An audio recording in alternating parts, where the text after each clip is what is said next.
Assalamualaikum warahmatullahi wabarakatuh. Selamat datang lagi sahabat di channel One Opini dimanapun Anda berada saat ini.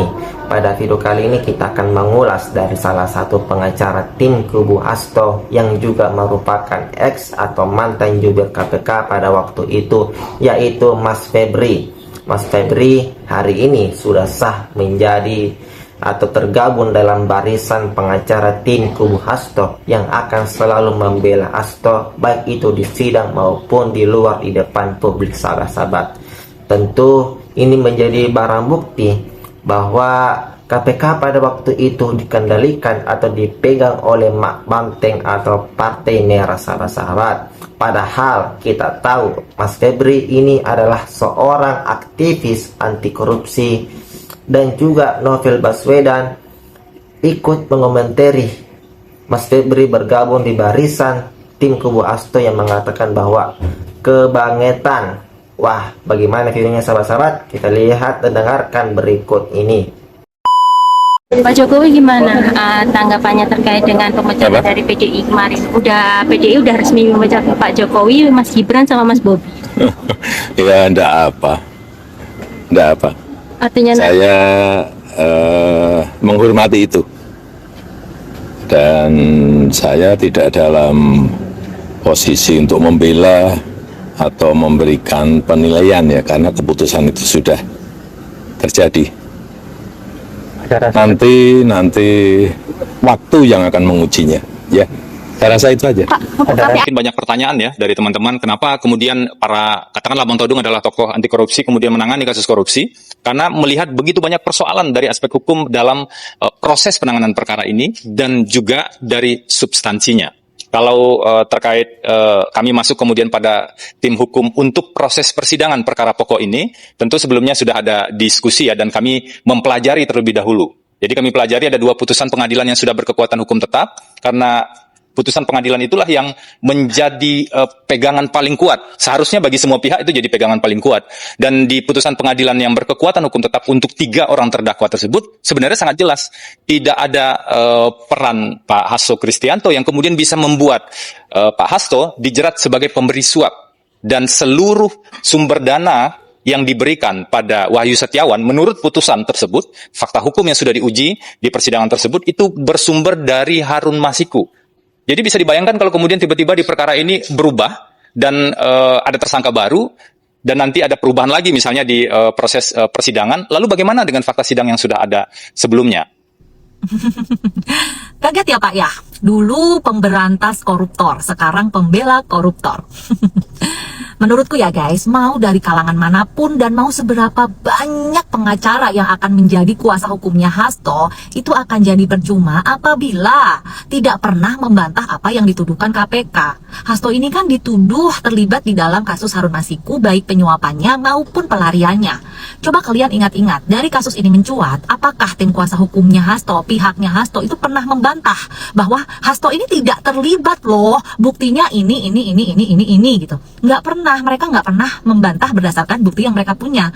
Yang ada, mereka ini hanya berfokus kepada drama. Nangislah, menyalahkan pihak lain lah, ya, kriminalisasi lah, mengancam dengan video dan dokumen yang di Rusia itulah, yang faktanya sampai detik ini ya, itu ya nol besar, omong kosong gitu, ya kan? Ini masukan nih buat tim kuasa hukumnya Pak Hasto. Coba Pak, coba dibantah ya apa yang dituduhkan KPK. Misalnya nih ada peristiwa bahwasanya Hasto ini memerintahkan Harun Masiku merendam HP-nya. Nah itu coba dibantah bahwasanya Pak Hasto ini tidak pernah memerintahkan Harun Masiku untuk merendam HP. Buktinya ini, begitu. Nah dibantah tuh ya, poinnya kan ngebantah apa yang dituduhkan KPK, bukan berdrama, ya kan? Ya paling banter, mereka itu mengatakan bahwasannya kasus Harun Masiku ini kan udah lama, sudah pernah disidangkan, ya kan? Kenapa sekarang seolah-olah dibuka kembali gitu? Ya gimana Pak, ya gimana? Kan emang sebenarnya dari dulu Pak Hasto ini sudah direkomendasikan untuk dijadikan tersangka oleh Bapak Novel Baswedan. Tapi ada apa ya dengan Firly Bahuri kala itu? Kenapa tidak menjadikan Pak Hasto ini sebagai tersangka? Pertanyaan besar tuh. Kenapa, ya kan? Kan nggak mungkin tuh Komeng minta Firly Bahuri untuk tidak menetapkan Hasto menjadi tersangka. Nggak mungkin Komeng Menteng kan. Jadi ada apa tuh dengan Firly kala itu? Pokoknya coba dibantah deh Pak ya itu, bahwasanya Bapak Hasto itu tidak terlibat. Buktinya ini begitu Pak, ya kan? KPK adalah ternak banteng. Ini terbukti, ini fakta. Pantas waktu banteng berkuasa, KPK tidak ada menangkap korupsi, apalagi dari partai PDIP. Sama sekali tak tersentuh KPK. Ternyata KPK adalah pegangan ataupun bawahan dan anteknya PDIP. Ini terbukti. Mantan KPK mendukung Hasto Kristianto, menjadi pengacaranya Hasto Kristianto. Terbukti KPK selama ini diintervensi oleh PDIP. Mantan jubir KPK jadi pembelanya Pak Hasto. Lah ini menurut saya malah tambah aneh gitu loh. Kenapa kok saya bilang aneh? Begini, kita tahu ini partai 10 tahun di lingkaran kekuasaan ya, di eranya Pak Jokowi. Dan kita tahu nih, sekarang di era Prabowo banyak banget kasus besar yang diungkap. Nah, kenapa kok kemarin enggak? Kan gitu jadi pertanyaannya ya. Ini mantan jubir malah membela Pak Hasto, jadi tambah tanda tanya kita.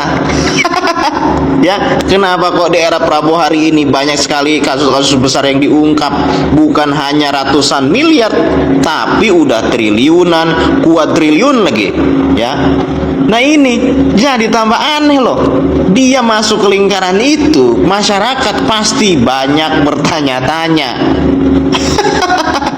Aduh, bukannya nambah apa ya, power, justru menunjukkan di mana keberpihakan KPK pada waktu itu loh. Penyalahgunaan kewenangan Pak, dia kan didakwa, disangka dan didakwa kemungkinan Dia kesuap. penyuap sih ya, jadi bukan pasal 2, pasal 3, Bukan. pasal 5 penyuapan dan kaitan dengan itu. Betul. Pak penyidik? Jadi komentar? ya seperti yang sudah sering saya jelaskan ke publik ya Pak. Jadi saya jelaskan kembali di sini Iya. bahwa kasus ini murni penegakan hukum. Saya yakin itu. Ya kalau misalnya ada tuduhan ini ada pesanan, kemudian ini politis dan sebagainya, ada yang diuntungkan, ya memang ya pasti dalam suatu hal ya peristiwa memang ada yang diuntungkan gitu ya. Tapi kan apakah ada korelasi langsung? Ya kan belum bisa dibuktikan. Yang diuntungkan siapa dalam kasus ini? Ya kalau mereka selalu mengatakan Pak Jokowi kan mereka nuduhnya Pak Jokowi gitu kan, dibilang ini KPK edisi Jokowi. Jadi dulu Pak KPK edisi apa?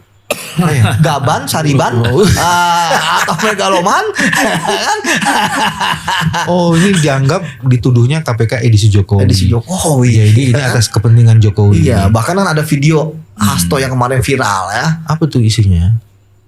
Loh, bukannya udah kemarin dijelasin di Bang Nova? Apa isinya? Iya, Kalau lu kasih komen berarti harus jelasin. Iya, ya intinya kan istilahnya menuduh Pak Jokowi itu adalah dalang dibalik revisi undang-undang KPK. Padahal kita tahu ya terlibat juga semua, gitu kan? Nggak usah cuci tangan lah. Iya. KPK ungkap Harun Masiku kabur atas perintah Hasto. Toh? Gitu, Anda masih bilang kalau ini kriminalisasi. Karena rejim tidak menyukai saya. Ada. Pak Hasto sudah terbukti bersalah melakukan suap, dan Pak Hasto juga mengancam anggota DPR yang itu untuk turun kan, untuk mengundurkan diri kan, biar bisa digantikan oleh Harun Masiku. Bahkan Pak Hasto sampai mengancam anggota DPR itu biar mundur, biar diganti Harun Masiku, iya kan? Terus sekarang di mana Harun Masiku, Pak Hasto? Tolong ditunjukin Harun Masiku itu. Kayaknya di negara ini banyak Harun Masiku yang lain.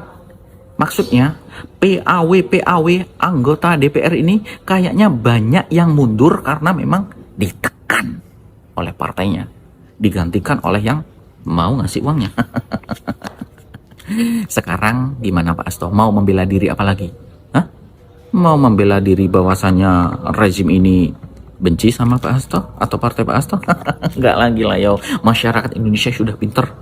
Pak Hasto ini ya pantas lah dihukum ya, biar nggak cuap-cuap lagi. Oke Pak Hasto, yang tenang Pak Hasto, nikmati Lebaran di penjara ya. Oke. Mereka lagi melakukan konferensi pers, dan konferensi pers ini seperti menggiring sebuah opini bahwa KPK telah melanggar hukum, melanggar ketentuan demi ketentuan, dan telah menghilangkan hak-hak daripada Hasto. Ya, jadi kalau saya lihat mereka ini ketakutan sekali menghadapi persidangan. Mereka ketakutan sekali menghadapi persidangan. Mereka sudah mengajukan prapit sebanyak 2 kali. Yang pertama sudah ditolak, yang kedua gugur karena berkas perkara sudah siap untuk disidangkan. Berkas perkara sudah dilimpahkan ke pengadilan, ya. Maka secara otomatis prapit yang kedua itu gugur demi hukum. Ya. Nah, setelah dinyatakan gugur, mereka malah menuduh KPK telah bermain curang. Dalam tanda petik ya, curang dalam tanda petik. Dalam artian, dalam pandangan mereka, KPK telah melakukan pelanggaran hukum. Ya. Tetapi KPK juga tahu hukum. KPK juga melakukan pekerjaannya. Secepat mungkin dia melakukan pekerjaannya untuk memberantas korupsi. Karena yang korupsi di negara ini sangat banyak. Jadi proses hukum itu harus bergerak cepat, ya. Sudah mending dia dikasih prapit pertama dan kedua. Nah, di prapit yang kedua ternyata berkas sudah lengkap, sudah siap untuk disidangkan. Jadi salah siapa? Salah siapa? Hadapi saja persidangan itu. Ya, hadapi saja persidangan itu. Kalau tidak salah, ya buktikan tidak salah. Kalau benar, buktikan benar. Itu saja. Dan KPK juga akan membuktikan bahwa mereka juga benar. Di persidanganlah waktunya buka-bukaan, pembuktian segala sesuatu benar atau salah. Bukan melalui konferensi pers, bukan melalui penggiringan opini, bukan juga melalui suara-suara seperti para netizen, juga para pegiat-pegiat sosial lainnya. Ya. Jadi semua benar atau salah ditentukan di pengadilan. Jadi hadapi saja. Kalau memang benar, ngapain takut? Ngapain berteriak? Ya, ngapain teriak-teriak bahwa haknya telah dilanggar oleh KPK. Saksi yang menguntungkan. KPK maju terus. Ya. Apa yang menjadi kesalahan-kesalahan di masa lalu penyidik jangan diulang kembali. Tuntaskan ketika kasus dalam korupsi. pertemuan pada tanggal. Nah, itulah tadi sahabat-sahabat beberapa cuplikan video yang dimana mantan atau ex jubir KPK pada waktu itu, Mas Febri, sudah menjadi pengacara dari Hasto yang sudah menjadi tersangka oleh KPK. Apakah ini menjadi bukti bahwa KPK pada waktu itu di era mantan KPK sebelum ini dipegang oleh atau dikendalikan oleh Mak Banteng atau Partai Merah, sahabat-sahabat. Padahal Mas Febri ini adalah seorang anti korupsi, tapi membela seorang yang jelas-jelas sudah tersangka ditetapkan oleh KPK. Bagaimana pendapat Anda, sahabat-sahabat? Silahkan komentar di bawah. Jangan lupa like dan subscribe. Sekian dan terima kasih.